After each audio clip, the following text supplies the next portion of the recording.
یوم لا بیع فیہ ولا خلۃ ولا شفاعہ والکافرون هم الظالمون آمنت باللہ صدق اللہ العظیم ان اللہ ملائکتہ یصلون علی النبی یا ایھا الذین آمنوا صلوا علیہ وسلموا تسلیما اللہم صل علی سیدنا و مولانا محمد وبارک وسلم صلاۃ وسلاما علیک یا سیدی یا رسول اللہ کلہم من رسول اللہ ملتمس غرفا من البحر اور رشفا من الدیم منزہ عن شریک فی محاسنہ فجوہر الحسن فیہ غیر منقصب فمبلغ العلم فیہ انہ بشر وانہ خیر خلق اللہ کلہم مولا صلی وسلم دائما سرمدا علی حبیبک خیر الخلق کلہم۔ اللہ کی حمد و ثنا نبی محترم، نبی معظم، باعث تخلیق ارض و سما صلی اللہ علیہ وآلہ آلہ وصحبہ وبارک وسلم کی بارگاہ مقدسہ میں انتہائی محبت و عقیدت کے ساتھ درود و سلام پیش کرنے کے بعد تمام تعریف اللہ وحدہ لا شریک کے لیے ہے۔ سورۃ البقرہ کی آیت نمبر 254 کو خطبے میں پڑھا گیا ہے، جو میرے اور آپ کے لیے موجودہ حالات کے اندر ایک رہنما اصول ہے، اور اللہ رب العالمین جل وعلا کی جانب سے چند چشم کشا حقیقتوں کو آنکھ کھول دینے والے سچ کو بیان کیا گیا ہے، اور اپنی عافیت اور بقا اور سلامتی کے لیے ہدایت ذکر کی گئی۔ سورۃ البقرہ آیت نمبر 254 کے اندر ارشاد ہو رہا ہے یا ایھا الذین آمنوا، اے ایمان والو، انفقوا مما رزقناکم من قبل ان یأتی یوم، اے ایمان والو ان چیزوں میں سے خرچ کرو، اللہ کی راہ میں دو جو ہم نے تمہیں عطا کیا ہے۔ تمہارے پاس جو بھی ہے وہ تم اس کے مالک نہیں ہو، وہ ہم نے تمہیں عطا کیا ہے، اس کو تم خرچ کرو اللہ کی راہ میں۔ فرمایا کہ یأتی یوم لا بیع فیہ ولا خلۃ ولا شفاعہ، اس سے پہلے کہ وہ دن آ جائے جس میں نہ خرید و فروخت ہوگی اور نہ کسی کی دوستی ہوگی اور نہ کوئی کسی کی شفاعت کرے گا۔ یعنی اس کا ایک مفہوم معنی یہ ہے کہ اس دن سے پہلے تم اللہ کی راہ میں رب کو راضی کرنے کے لیے اللہ کی راہ میں چیزوں کو خرچ کرو۔ میں قرآن کا درس پیش کر رہا ہوں، تسبیحات پڑھنا جائز نہیں ہے، لہٰذا تسبیحات کو موقوف کریں اور جو بات کی جا رہی ہے وہ اصل وظیفہ ہے، اس کی طرف توجہ کریں۔ فرمایا یا ایھا الذین آمنوا انفقوا مما رزقناکم من قبل ان یأتی یوم لا بیع فیہ ولا خلۃ ولا شفاعہ، اے ایمان والو ان چیزوں کو اللہ کی راہ میں خرچ کرو جو ہم نے تمہیں عطا کی ہے، کیونکہ وہ اس دن کے آنے سے پہلے جس میں نہ خرید و فروخت، جیسا دنیا میں لے دے خریدنا اور بیچنا انسان کو نفع دیتا ہے، لیکن قیامت کا وہ دن ہے جس دن نفع نہیں ہوگا، یعنی کفار کو۔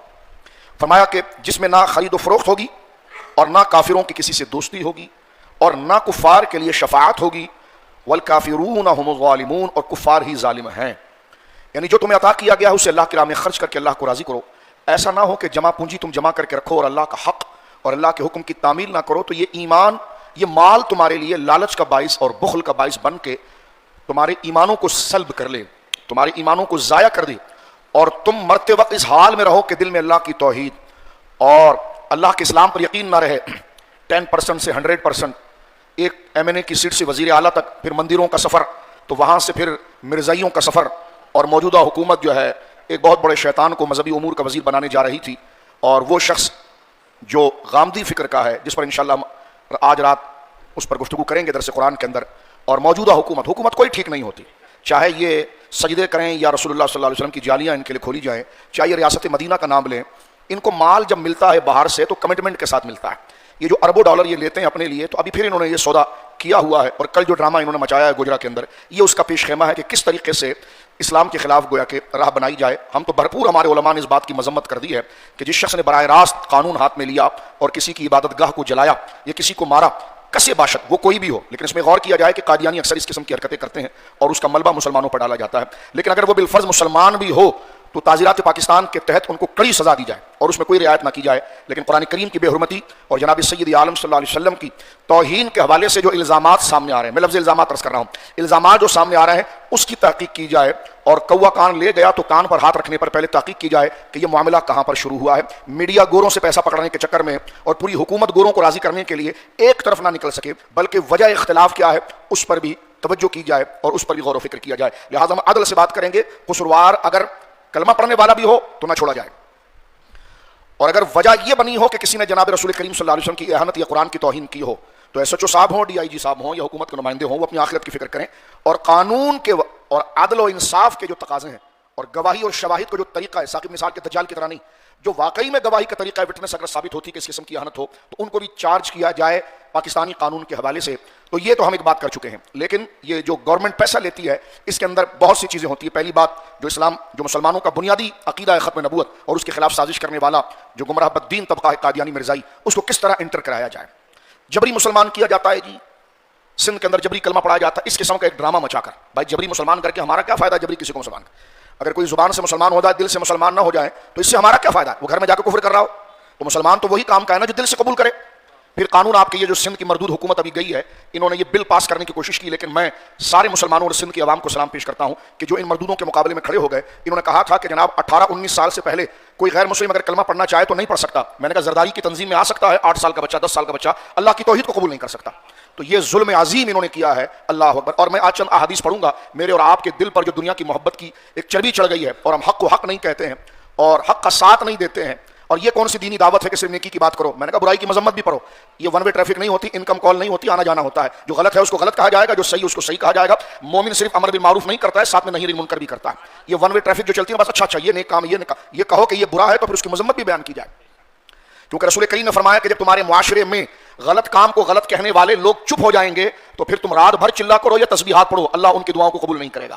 یعنی اگر غلط کو غلط نہیں کریں گے تو وہ معاشرے میں نیکی بن جائے گی، اگر غلط کو غلط نہیں کہا جائے گا تو وہ نیکی کا درجہ اختیار کر جائے گا۔ ابھی کربلا اور ساری چیزیں ہم نے گویا کہ سماعت کی ہے۔ خیر، یہ آیت کریمہ جو سامنے ہے کہ یا ایھا الذین آمنوا انفقوا مما رزقناکم من قبل ان یأتی یوم لا بیع فیہ ولا خلہ، جو تمہیں مال دیا گیا اسے اللہ کی راہ میں خرچ کرو۔ اگر مال کو تم نے دبا کر رکھا اور جہاں اسے خرچ کرنا تھا اپنے آپ پر بھی خرچ کرو، یہ بھی اللہ کی راہ میں خرچ کرنا ہے، اپنے بچوں پر خرچ کرو، یہ بھی اللہ کی راہ میں خرچ کرنا ہے، اپنے اڑوس پڑوس پہ خرچ کرو، یہ بھی اللہ کی راہ میں خرچ کرنا ہے، اپنے رشتہ داروں پر خرچ کرو، یہ بھی اللہ کی راہ میں خرچ کرنا ہے، اپنے قوم و ملت کے لوگوں پر خرچ کرو، یہ بھی اللہ کی راہ میں خرچ کرنا ہے۔ دوہرا فائدہ ہے، دنیا میں تم اپنے بچوں اور اپنے گرد و نواح کے لوگوں کا لحاظ کرو گے تو دنیا میں بھی عزت پاؤ گے، اور اللہ نے ان جگہ پر خرچ کرنے کے لیے کہا ہے تو دنیا کے بینیفٹس بھی تمہیں حاصل ہوا، اور اللہ کے کہنے پر خرچ کیا تو قبر و حشر میں بھی اس کا فائدہ مل گیا۔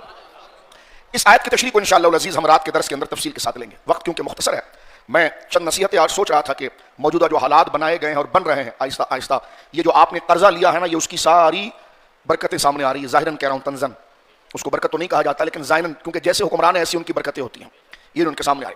ملک انتہائی قرض میں ڈوبا ہوا ہے۔ شہباز شریف صاحب کو باقاعدہ طور پر جناب آنرز کے ساتھ رخصت کیا جا رہا ہے اور اس آنرز پر کروڑ روپے خرچ کیے جا رہے ہیں۔ 900 گاڑیاں چوروں کو دی جا رہی ہے، بڑے بڑے، گویا کہ انہوں نے کرنا کیا؟ سارے دن آفس میں بیٹھ کر رشوت کھانی ہے یا سگریٹ پینی ہے، دوسری باتیں کرنی ہے، اس پر 90 گاڑی، اور ایک ایک شخص کو 500 لیٹر پیٹرول، کسی کو 1000 لیٹر پیٹرول۔ یہ پیٹرول جب ایک 30,000 روپے کمانے والا بندہ اپنی موٹر سائیکل میں 100 روپے کا پیٹرول ڈال کر گزار کر سکتا ہے تو تمہاری تنخواہیں جج صاحب، وکیل صاحب، وزیر اعلیٰ صاحب، فلانا صاحب، ڈھمکانا صاحب، بوٹ صاحب، جوتے صاحب، آپ کی تو کروڑوں روپے کی آمدنیاں ہیں، اور اس پر بھی تم وہ پیٹرول بھی لوگوں کے پیسے کا لو، تو شرم کرو، مرو گے کس موت تم۔ ہمیں یہ گویا کہ لولی پاپ دیا جاتا ہے اور بات سمجھائی جاتی ہے کہ صبر کیجئے، آپ صبر کرنے والوں کے ساتھ اللہ ہے، اللہ آزماتا ہے۔ میں نے کہا بالکل آزماتا ہے، آپ کو بھی آزما رہا ہے۔ اربوں روپے نیچے دبائے ہوئے ہو، پھر بھی قوم کا پیٹرول تم نے لینا ہے، پروٹوکول تم نے لینا ہے، گاڑیاں تم نے لینی ہے، خانساموں کی تنخواہیں تم نے لینی ہے، گاربیج باکس تک کا خرچہ تم نے لینا ہے۔ تو کہ یہ قوم پوچھنے کا حق نہیں رکھتی تم سے کہ ہم جوتے کے نیچے رہنے والے لوگ ہیں، یہ قرضہ ہمارے لیے لیا جا رہا ہے؟ گیس اگر دیتے ہیں تو 100 گنا اضافہ، بجلی اگر دیتے ہیں تو 100 گنا اضافہ، فلاں دیتے تو 100 گنا اضافہ، اس میں بھی چوری، پانی تک چوری، اور آپ جانتے ہیں چوری کون کرواتا ہے؟ اس کے پیچھے کون ہے؟ کوئی ایک کام تو چھوڑ دو جس میں تم نے ہاتھ نہ ڈالا ہو، اور اس پر یہ ہے کہ تم قادیانیت کو مسلط کرتے ہو، تمہاری اجازت کے بغیر کچھ نہیں ہو سکتا۔ تو لہٰذا اپنی قدر و وقار کو نہ گرائیں، کوئی صوفی، کوئی مولوی، کوئی بزرگ، یہ امتحان ہے سب کا۔ سلسلہ قادریہ چشتیہ کا نام نہیں ہے کہ اپنی بینک بیلنس بناؤ، قادری چشتی کا نام ہوتا ہے کہ جب قوم پر پڑے تو بات کرو، پروٹوکول لینے کے لیے ناتخواں ہو یا مقرر ہو کسی بھی پیر کے آگے چل پڑیں، اس کو مشہور کریں، اور جو فتنہ پھیلائیں تو چپ ہو کر بیٹھ جائیں۔ میں نے کہا یہ نہیں ہوگا، تمہیں بولنا پڑے گا۔ جس طرح لوگوں کے اندر سروائیور گھسانے میں اس کی تعریف کی ہے تم نے، اس طرح چپ بوٹ نہیں، اب تو ان کے ساتھ نہیں ہے۔ تو میں نے کہا یہ تو خدا جانتا ہے، نہیں جانتے۔ جب اسٹیج پر تم نے اس کی تعریفیں کی ہے اور اس کو سائیں سائیں کہہ کے تم نے مشہور کیا ہے، اب یہ چپ رہنے سے تمہاری جان نہیں چھوٹے گی، قوم تم سے پوچھے گی جس طرح اس کا اعلان کیا تھا ویسے اس فتنے کی تردید تمہیں کرنی پڑے گی۔ احادیث سنیے، چل احادیث کے ذخائر میں سے میں نے اور آپ اپنے آپ کے دلوں کو زندہ رکھنے کے لیے اور ایمان اور مومن ہو کر مرنے کے لیے یہ چند احادیث ہم نے جمع کی ہیں، سرکار کا فرمان ہے۔ اور سب سے پہلی جو روایت میں اپنے لیے اور آپ کے لیے پڑھ رہا ہوں، اس میں بتایا گیا کہ بندے کو سست اور کاہل نہیں رہنا چاہیے۔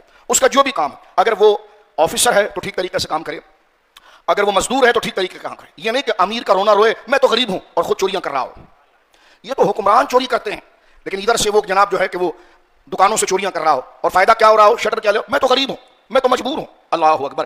اب دیکھیں حدیث پاک مسند حارث کے اندر یہ روایت موجود ہے، بیان کیا جاتا ہے کہ عبداللہ بن عزیر کہتے ہیں، عزال کہتے ہیں کہ میں ریگستان میں ایک شخص سے ملا، میں نے ان سے کہا آپ کسی صحابی رسول سے ملے ہیں؟ میں تو حیران ہوں کہ ممبر پر بیٹھنے والے کو یہ حالات نظر نہیں آتے. وہ جمعہ کس موضوع پر پڑھاتا ہے؟ وہ لوگوں کی آنکھوں میں آنکھیں کیسے ملاتا ہے؟ آپ آئیے ادھر کرسی رکھیے میرے ساتھ اور لوگوں کی آنکھوں میں نا امیدیں دیکھیے. میں تو کہتا ہوں جمعہ چھوڑو یار, صرف نماز پڑھاؤ, وہیں گیٹ سے نکل جاؤ. آنکھیں نہیں ملائی جاتی ہیں. اس ممبر کا حق کون پورا کرے گا؟ کس طرح جمعہ پڑھا لیتے ہو؟ کس طرح لوگوں کی پیر بنے ہوئے ہو؟ صرف تعویذ بیچ رہے ہو, دم بیچ رہے ہو اور تعلقات بنا رہے ہو. اتنی بڑی پگڑی باندھ کر آتے ہیں 50 میٹر کی. میں نے کہا سائیں 50 میٹر کی ٹکڑی نہیں, صحیح سنی بن جاؤ اور 10 روپے کی ٹوپی پہن لو تو خدا بخش دے گا. یہ یونیفارم سے جو تم روپ دلا رہے ہو نا پنڈتوں کی طرح, اس کی ضرورت نہیں ہے. شرم تمہیں نہیں آتی؟ لوگوں کی آنکھوں میں نا امیدیاں ہیں, قوم کو رگڑ دیا گیا ہے, ان سیاستدانوں کے ساتھ تم بیٹھتے ہو, ان کی واہ واہ کرتے ہو اور کہتے ہو اس کے اوپر غوث پاک کا سایہ ہے. شرم نہیں آتی تمہارے کو؟ مانا کہ تمہارے لیے غوث پاک کی جالی کھلتی ہے, پیسے سے کھلتی ہے, غوث پاک کی مرضی سے نہیں کھلتی. داڑھی منڈوں کو خلافتیں دی جا رہی ہیں, کہہ رہے غوث پاک کی خلافت ہے. میں نے کہا یہ قیامت کا منظر نہیں کہ شیخ عبد القادر جیلانی کا خلیفہ وہ قرار پائے جو ہمارے علاقے میں جعلی پلاٹ بیچتا ہے اور حرام خوریوں سے اس نے پیسے بنائے ہیں, اس کو خلافت مل رہی بغداد شریف سے. تو یہ سارا دکھا ہوا ہے اور چپ رہنے سے بچے گا کوئی نہیں. کوئی سمجھے گا یہ بے وقوفی کی بات ہے, تو میں نے کہا کہ یہ بے وقوفی کی بات ہے تو قرآن حدیث یہ ساری چیزوں میں کیا چیز ذکر کی گئی. اب آئیے ذرا اس چیز کی طرف. وہ کہتے ہیں کہ میں ریگستان میں ایک بزرگ سے ملا, میں نے ان سے کہا آپ کسی صحابی سے ملے؟ ایک بندہ جا رہا تھا ریگستان میں, ان کو یہ عبداللہ ملے اور انہوں نے کہا کہ آپ کی ملاقات کسی صحابی رسول سے ہوئی؟ انہوں نے کہا میری ملاقات عبداللہ بن عمرو بن عاص سے ہوئی ہے. میں نے ان سے پوچھا آپ نے ان سے کیا سنا؟ تو انہوں نے کہا کہ میں نے ان سے سنا وہ کہہ رہے تھے کہ اپنی دنیا کے لیے اس انہماک سے جمع کرو, یعنی دنیا کو بالکل انہماک کے ساتھ, یعنی جو تمہارا عہدہ ہے, جو تمہارا منصب ہے, جو تمہارا کاروبار ہے, جم کے کاروبار کرو. جس سے تمہیں مال ملتا ہے تو جم کر تم مال کرو, جمع. یہ اب دیکھیں دین کا حسن اور بیلنس بیان کیا جا رہا ہے. یہ نہیں کہ دکانیں آپ بند کر دیں, بازار میں آپ نہ جائیں. صحابی رسول سے پوچھا گیا کہ آپ مجھے کوئی نصیحت کریں, تو وہ کہہ رہے تھے کہ اپنی دنیا میں انہماک سے جمع کرو, گویا تم ہمیشہ یہیں رہنے ہیں, اور اپنی آخرت کی اس قدر حضوری قلب سے عمل کرو گویا تم نے کل مر جانا ہے. یہ بیلنس بیان. فرما اپنی دنیا کو کماؤ تو ایسے کماؤ جیسے تمہیں ہمیشہ رہنا ہے. حلال کماؤ, بڑے بڑے گھر بناؤ, مال جمع کرو, بینک بیلنس کرو, اس کا کوئی مسئلہ نہیں ہے. فرمایا دنیا کماؤ, کیا حسن بیان کیا, ربنا آتنا فی الدنیا حسنہ وفی الآخرۃ حسنہ. فرمایا دنیا کماؤ تو مکمل کمال سے کماؤ, وہ نہیں جعلی رشوت نہیں, حق طریقے سے کماؤ, محنت کرو. اپنے ملکوں کو چھوڑ کر, اپنے شہروں کو چھوڑ کر اگر کہیں تم جاؤ اور مزدوری کر کے مال کماؤ اور اس کو جمع کرو, تو فرمایا کرو, اور اس میں زکوٰۃ وغیرہ تمام احکام انکلوڈ ہے. فرمایا ایسے دنیا کماؤ جیسے تمہیں مرنا ہی نہیں ہے, اور فرمایا جب آخرت کے امور کرو تو ایسے حضور قلب کے ساتھ کرو جیسے تمہیں کل مر جانا ہے. محدثین نے اس کا مطلب یہ لکھا ہے کہ دنیا ہو یا آخرت ہر کام میں یکسوئی رکھو. یہ نہیں کہ تقریر سننے کے بعد کاروبار چھوڑ دو, دکانیں بند کر دو, مزدوری نہ کرو. فرمایا جب دنیا کماؤ تو مکمل یکسوئی سے کماؤ جیسے تم نے ہمیشہ رہنا ہے, اور آخرت کی بات کی طرف آؤ تو ایسے آؤ جیسے تمہیں کل مر جانا ہے. فرمایا یہ چیزیں تمہاری زندگی کے اندر بیلنس لائے گی. اور محدثین نے فرمایا دنیا ہو یا آخرت ہر کام یکسوئی کے ساتھ اور حضور قلب کے ساتھ ہونا چاہیے, چل چلاؤ نہیں ہونا چاہیے. یہ حدیث پاک نے ہمیں ایک سہارا دیا ہے اور ایک بیلنس دیا ہے. اب آئیے دوسری حدیث پاک کی طرف ہم چلتے ہیں. یہ مسلم امام احمد کی حدیث ہے اور حدیث نمبر ہے 2275. حضرت معاذ بن جبل رضی اللہ تعالیٰ بیان کرتے ہیں کہ رسول کریم صلی اللہ علیہ وسلم نے مجھے 10 باتوں کی وصیت کی ہے. اس وقت ہمارے پاس نہ کوئی حکمران ہے, نہ کوئی حاکم ہے, نہ کوئی مددگار ہے, نہ کوئی سرپرست ہے. ہمارے لیے ڈھارس ایمان اور دنیا میں سکون کا سانس لینا اور اعتماد اور اطمینان کو جو ذریعہ ہے وہ قول رسول ہے. اس جذبے سے سن لیجیے آپ. حضرت معاذ کہتے ہیں کہ رسول اللہ صلی اللہ علیہ وسلم نے مجھے 10 باتوں کی وصیت کی ہے. آپ نے فرمایا پہلی بات, اللہ کے ساتھ کسی کو شریک نہ ٹھہرانا, خواہ تجھے قتل کر دیا جائے. اللہ کے ساتھ کسی کو شریک نہ ٹھہرانا, خواہ تجھے قتل کر دیا جائے یا تجھے جلا دیا جائے. اور اپنے والدین کی نافرمانی نہ کرو, خواہ وہ تجھے اپنے گھر اور اپنے مال سے بے دخل کر دیں, پھر بھی ان کی نافرمانی نہیں کرنا. فرض نمازوں کو نہ چھوڑنا, کیونکہ جو فرض نمازوں کو چھوڑے گا تو اس سے اللہ کا ذمہ اڑ جائے گا. شراب نہ پینا, کیونکہ یہ ہر بے حیائی کی جڑ ہے. معصیت اور گناہ سے بچتے رہنا, کیونکہ معصیت اور گناہ اللہ کی ناراضگی کا سبب ہے. دشمن سے مقابلے کے وقت پیٹھ دکھا کر نہ بھاگنا, خواہ لوگ ہلاک ہو جائیں. یہ نہیں کہنا کہ گولیاں نہیں ہیں, ٹینک میں تیل نہیں ہے, یہ نہیں کرنا, یہ بے حیائی نہیں کرنا. فرمایا کہ کیونکہ معصیت اللہ کو ناراض کرنے والی ہے, اور دشمن کے مقابلے کے وقت پیٹھ نہ دکھانا, خواہ لوگ تجھے ہلاک کر دیں. جب لوگوں پر موت عام یعنی وبا پھیل جائے, جیسا کرونا وائرس وغیرہ وبا پھیل جائے, اور تم وہاں موجود ہو تو ثابت قدم رہنا, علاقہ نہیں چھوڑنا. اپنی گنجائش کے مطابق اپنے اہل و عیال پر خرچ کرنا, اور ہمیشہ ان کو ادب سکھاؤ اور اللہ کا خوف دلاتے رہو. فرمائیے 10 باتیں ہیں جس کی رسول اللہ صلی اللہ علیہ وسلم نے ہمیں وصیت کی تھی, اور یہ قیامت تک ہر مسلمان کے لیے گویا کہ باقی رہے گی. ایک اور حدیث پاک جو حضور علیہ الصلوۃ والسلام نے عبرت کے لیے ہمارے لیے بیان فرمائی ہے, اور یہ بخاری شریف کے اندر موجود ہے. بخاری شریف حدیث نمبر 6501. حضرت انس بن مالک کہتے ہیں کہ رسول کریم صلی اللہ علیہ وسلم کی اونٹنی غضبہ نامی ایک اونٹنی, اور وہ اونٹنی ایسی تھی کہ وہ ہر میدان میں جب چلتی تھی تو اتنا تیز دوڑتی تھی کہ کوئی اونٹ اس کے برابر نہیں آ سکتا تھا, کوئی جانور اس کے برابر نہیں آتا. تو سرکار کی یہ اونٹنی غضبہ وہ ہمیشہ سبقت لے جاتی تھی. بس ایک عربی عام سا دیہاتی اپنے اونٹ پر سوار ہوا اور وہ اس اونٹنی سے آگے نکل گیا. یعنی حضور کی جو اونٹنی تھی اس سے آگے نکل گیا, جبکہ اس اونٹنی سے کوئی آگے نہیں نکل سکتا تھا. وہ اونٹنی سے آگے نکل گیا. مسلمانوں کو اس بات پر بڑا دکھ ہوا, رنج ہوا.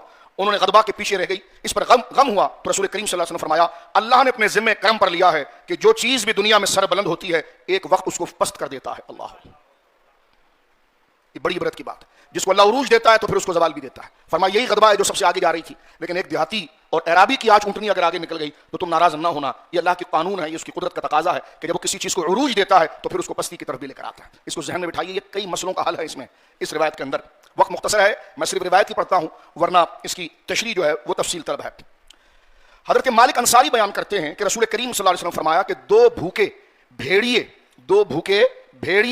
بکریوں کے ایک ریوڑ میں چھوڑ دیے جائیں تو وہ اپنی اتنی بربادی نہیں کرتے جتنی مال کے حرص اور منصب کی طلب انسان کی عزت اور اس کے دین کو برباد کر دیتی.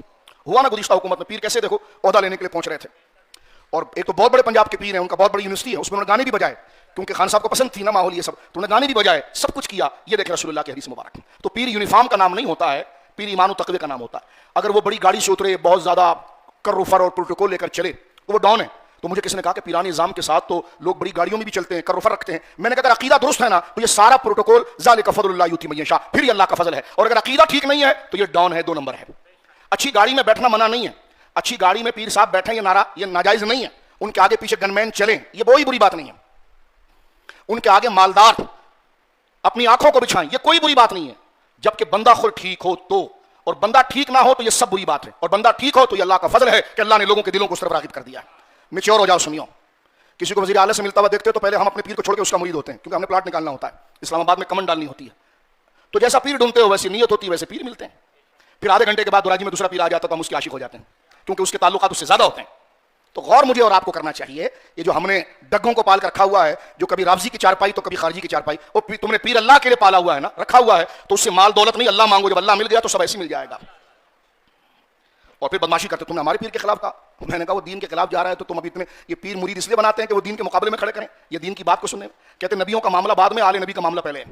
میں نے کہا بیٹا ابھی تو صرف گاڑی 40 تک گئی ہے, تو ابھی تیری چیخیں نکل رہی ہیں, تو اپنی پوری سندھ کی کیبنٹ کو جمع کر لے, دین کے آگے کوئی طاقت نہیں رک سکتی. یہ سن لو, کینسر کا علاج کرنے سے کوئی ولی نہیں ہوتا, اچھا عقیدہ رکھنے سے ولی ہوتا ہے. غور کریں اس بات پر. تو یہاں پر دیکھیں رسول اللہ نے مجھے اور آپ کو کیا بتایا. سرکار کریم یہ دل کی سختی سے اللہ بچائے, فرمایا دو بھوکے بھیڑیے بکریوں کے ایک ریوڑ میں چھوڑ دیے جائیں تو وہ اتنی بربادی نہیں پھیلاتے جتنے مال کی حرص اور منصب کی طلب میں بندہ عزت اور دین کو برباد کرتا ہے. اس میں بہت بڑی نصیحت میرے اور آپ کے لیے ہے, اس کو میں اور آپ ذہن میں رکھیں. رسول کریم صلی اللہ علیہ وسلم فرمایا کہ 3 چیزیں ہلاک کر دینے والی ہیں, انسان کو 3 چیزیں برباد کر دیتی ہیں. ایک بخل کی طاعت, دوسرا خواہش نفس کی پیروی, اتنی اردو تو آپ سب جانتے ہیں. بخل کی طاعت, خواہش نفس کی پیروی. کوئی شخص اپنے خواہش کے, اپنے غرور نفس, اپنی انا, اپنی عزت میں مبتلا ہو اور دین اور حق اور سچ کی وہ قدر نہ کرے. فرمایا 3 چیزیں اس کے مقابلے میں نجات دینے والی ہے. ظاہر اور باطن میں اللہ کا خوف, لوگوں کے سامنے بھی خدا سے ڈرنا, تنہائی میں بھی خدا سے ڈرنا. مالداری اور غربت, مالداری اور محتاجی میں میانہ روی سے چلنا کہ جہاں خرچ کرنا وہیں خرچ کرے گا, جو اللہ کا حق ہے, جو بندوں کا حق ہے وہ دینا, اور حالت رضا اور حالت غصہ ہر حال میں کلمہ حق کہنا. اب مجھے بتاؤ اس حدیث کو کیا کریں گے ہم. پیر صاحب کہتے ہیں چپ ہو جا, یہ نہیں بولتے, نہیں بولتے. میں نے کہا حضور تو کہہ رہے ہیں سب سے بڑے مرشد اصل مرشد ہیں, وہ کہتے ہیں غصے میں اور نرمی میں حق بول دو. ابھی ڈبے کی مانیں گے یا پیر حق کی مانیں گے؟ جناب رسول اللہ نے فرمایا حق بولو. جامع ترمذی کی حدیث حضور نے فرمایا حق بولو. حق بولنے سے مال دور نہیں جائے گا, موت قریب نہیں آئے گی. جتنا لکھا ہے وہ ملے گا, اور موت جو واقع ہونی ہے تو موت آئے گی. یہ حدیث ہمارے لیے بہت بڑی سمجھ کا باعث دیتی ہے. اور آخر میں جامع ترمذی کی حدیث, اس وقت جو ہمارے حکمرانوں کا حال ہے, ہم سب اس میں شامل ہیں, ہم سب اس میں. ابھی الیکشن آنے دیکھیے, پھر دیکھیے آپ سلام پڑھنے والے اور آیت کریمہ پڑھنے والے اور سب کرنے والے, پھر دیکھیے وہ انتخاب کن لوگوں کا کریں گے. مانیں گے غوث پاک کی 11ویں شریف جو فضل سے خالی نہیں. کسی کو چڑھانے کے لیے بات نہیں کر رہا ہوں, یہ سمجھ لیجیے آپ. لوگوں کی انا بھی اتنی ہے کہ جناب ہمیں چڑھانے کے لیے بول رہے ہیں. تو میں نے کہا جو تو 2 نمبر کا ساتھ دے رہا ہے, تم چاہیے تو کہ تیرا نام لے کر بات کی جائے, لیکن بات یہ کرنے کا مقصد ہے کہ کسی کی ذات پر اٹیک نہیں ہو رہا. ہمارا انتخاب دیکھیں, اللہ کے دین کے خلاف کام ہونے جاتے ہیں اور ہم اس کی تجویز پر جا کر سائن کرتے ہیں. ابھی دفاع صحابہ کی بات چلی, دفاع اہل بیت کے قانون کی بات چلی, تو اس میں شری رحمان صاحبہ جو کبھی نہیں بولی, 50 سے زیادہ بل قومی اسمبلی میں پاس ہو کر سینٹ میں گئے تھے, آنکھ بند کر کے ہماری سندھ کی ساری کابینہ نے مانا. لیکن جب قانون اہل بیت اور صحابہ کے خلاف گستاخی کرنے والوں کے لیے بنا تو کہتے ہیں یہ بننے نہیں دیں گے, ہم نے اس کو پڑھ لیا ہے. تو میں نے کہا ابھی قوم کی آنکھ نہیں کھلتی ہے. میں نے کہا آپ گستاخی کرنا چاہتے ہیں؟ کہ لگے نہیں گستاخی تو نہیں کرنا چاہتے. تو میں نے قانون آپ کے خلاف بن رہا ہے, کسی نیک آدمی کے خلاف بن رہا ہے؟ کہ لگے نہیں جو گستاخی کرے گا اس کے خلاف بن رہا ہے. تو میں نے کہا قانون تو بنتا ہے اس لیے کہ مجرم کو پکڑا جائے تاکہ معاشرے میں فساد نہ ہو. یہ تو کام بالکل ٹھیک ہو رہا ہے, یہ کون سا غلط ہو رہا ہے؟ لیکن ظاہر سی بات ہے ایران اور ادھر کی جو ریل پیل چل رہی ہے وہ آپ دیکھ رہے ہیں, ہم بھی چلے جائیں گے, آپ بھی چلے جائیں گے, یہ ممبر اسی طرح رہ جائے گا. لیکن ہم کیا لے کر جائیں گے اس چیز کی طرف مجھے اور آپ کو غور کرنی ہے. ہمیں یہ نہیں پتا کہ آنے والا جمعہ مجھے ملے یا آپ کو ملے, اللہ عافیت فرمائے. لیکن اس بات پر غور کیجئے جو حدیث پاک یہاں پر موجود ہے. حضرت نبی پاک صلی اللہ علیہ وسلم فرماتے ہیں, یہ حدیث پاک سنن ترمذی حدیث نمبر 2266. اس کو پڑھنے کے بعد بندہ کیا تقریر کرے, کیا جمعہ پڑھائے, کیا جمعہ پڑھائے مجھے بتائیں نا. اب حدیث آپ سنیے کیا بات کی جا رہی ہے. رسول کریم صلی اللہ علیہ وسلم فرمایا جب تمہارے حکمران تم میں سے بہترین لوگ ہوں, رسول کریم کہتے ہیں جب تمہارے حکمران تم میں سے بہترین لوگ ہوں. ابھی نگراں وزیر اعظم صاحب بھی ہڑبڑ دبڑ میں تو اٹھا چکے ہیں لیکن بہت سی چیزیں چل رہی ہیں.